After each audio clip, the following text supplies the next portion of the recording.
Islam adalah agama yang menjunjung tinggi perdamaian dan kasih sayang, sehingga oleh pengikutnya Islam disebut agama yang rahmatan lil alamin atau agama kasih sayang bagi seluruh alam. Lantas, mengapa oleh beberapa kelompok Islam sering distereotipkan sebagai agama teroris? Assalamualaikum warahmatullahi wabarakatuh. Saya Muhammad Fauzil Adim, dan pada kesempatan ini kita akan bersama membahas apa itu Islam dan terorisme, serta bagaimana korelasi antara keduanya.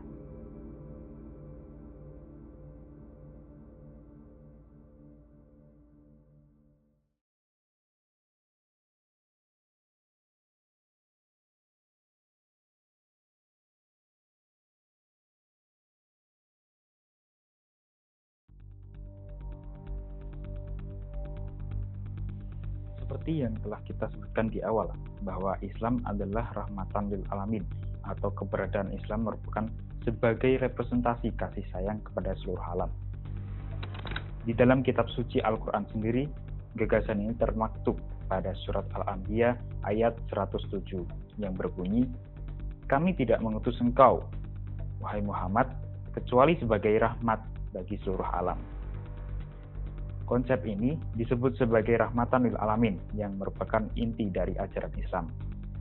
Konsep ini menekankan pentingnya menjalani kehidupan dengan penuh kasih sayang dan rasa hormat terhadap semua makhluk Allah. Konsep ini disebut sebagai rahmatan lil alamin yang merupakan inti dari ajaran Islam. Konsep ini menekankan pentingnya menjalani kehidupan dengan penuh kasih sayang dan rasa hormat terhadap semua makhluk Allah. Meskipun konsep inti dari agama Islam sendiri adalah kasih sayang kepada seluruh alam, di sisi lain terdapat kelompok yang sangat anti dengan Islam atau Muslim secara keseluruhan. Kelompok ini seringkali kita dengar dengan kelompok Islamofobia. Gerakan Islamofobia ini umumnya terdapat di negara-negara Barat atau negara-negara Eropa. Munculnya kelompok ini tentunya bukan tanpa sebab. Mereka yang anti dengan Islam menganggap bahwa umat Islam selalu melakukan kerusakan atau teror. Hal ini dilandasi oleh munculnya gerakan-gerakan ekstremis yang sering melakukan aksi terorisme dengan membawa ajaran agama Islam sebagai dalihnya. Sebagai contoh, kelompok yang paling terkenal adalah kelompok Al-Qaeda dan juga ISIS yang eksis di Timur Tengah sana. Tindakan-tindakan terorisme yang mungkin sering kita dengar adalah aksi penembakan sipil atau pemboman dan aksi-aksi ekstremis lainnya. Contoh yang paling terkenal di antara aksi-aksi teror lainnya di seluruh dunia adalah aksi serangan 11 September atau peristiwa Selasa Kelabu, yang juga disebut serangan 9/11 pada 11 September 2001. Pada pagi itu, 19 pembajak dari kelompok militan Al-Qaeda membajak 4 pesawat jet penumpang. Para pembajak sengaja menabrakkan 2 pesawat ke menara kembar World Trade Center di New York City, Amerika Serikat, yang mengakibatkan kedua menara runtuh 2 jam kemudian. Pembajak juga menabrakkan pesawat ketiga ke Pentagon di Arlington, Virginia.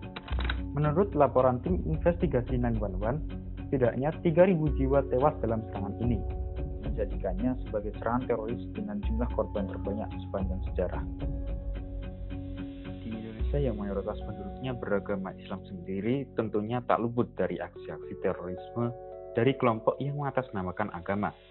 Dalam kurun waktu 2 dekade terakhir, setidaknya telah terjadi 8 aksi terorisme yang dilakukan dengan dalih jihad Islam yang menyerang gereja-gereja.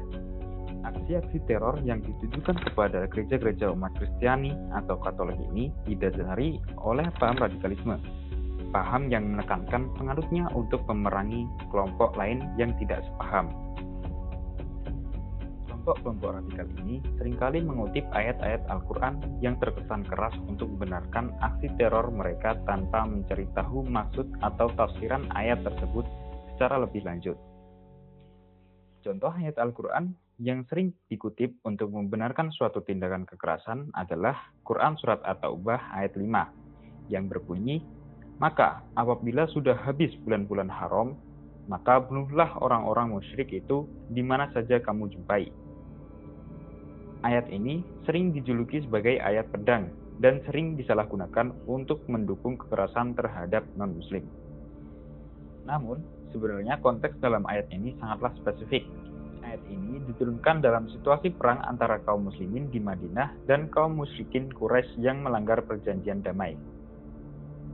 Ayat ini diimbangi dengan ayat lain dalam surat yang sama, yaitu pada Quran Surat At-Taubah ayat 6, yang berbunyi, "Jika mereka bertaubat, mendirikan sholat, dan menunaikan zakat, maka biarkanlah mereka berjalan dengan aman."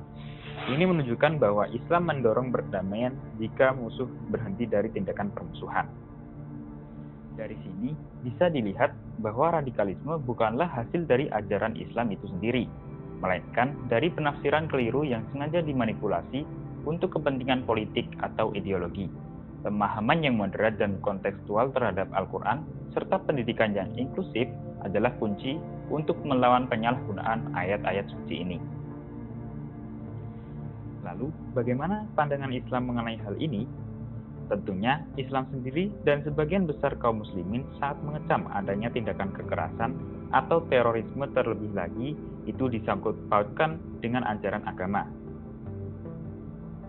Bahkan, hal ini juga sudah ditegaskan dalam Al-Quran, yaitu pada Quran Surat Al-Maidah ayat 32 yang berbunyi, "Barang siapa membunuh seorang manusia, bukan karena orang itu membunuh orang lain atau bukan karena membuat kerusakan di muka bumi, maka seakan-akan dia telah membunuh manusia seluruhnya."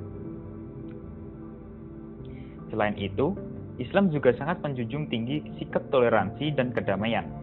Hal ini tercermin pada sebuah ayat yang berbunyi, "Dan janganlah kebencianmu terhadap suatu kaum membuatmu berlaku tidak adil." Quran Surat Al-Maidah ayat 8. Kesimpulannya, terorisme dalam konteks Islam adalah hasil dari penyalahgunaan ajaran agama oleh kelompok-kelompok ekstremis yang memiliki tujuan politik atau ideologis tertentu. Islam sebagai agama yang mengajarkan kedamaian, kasih sayang, dan keadilan secara tegas menolak segala bentuk kekerasan, termasuk tindakan terorisme yang menargetkan orang-orang yang tidak bersalah. Konsep jihad yang sering disalahartikan sebenarnya memiliki makna yang lebih luas, termasuk perjuangan pribadi untuk menjadi lebih baik dan upaya kolektif untuk membangun masyarakat yang adil dan damai. Sekian pembahasan kita mengenai Islam dan terorisme pada video ini. Semoga video ini bisa menjadi sarana edukasi bagi kita untuk bisa mengenal apa itu dan bagaimana Islam itu lebih dalam lagi, serta menjadi bahan edukasi kepada masyarakat tentang apa itu paham terorisme dan radikalisme dan mengapa kita harus menghindarinya. Saya Muhammad Fadhiladin, izin pamit undur diri. Akhir kalam, wassalamualaikum warahmatullahi wabarakatuh.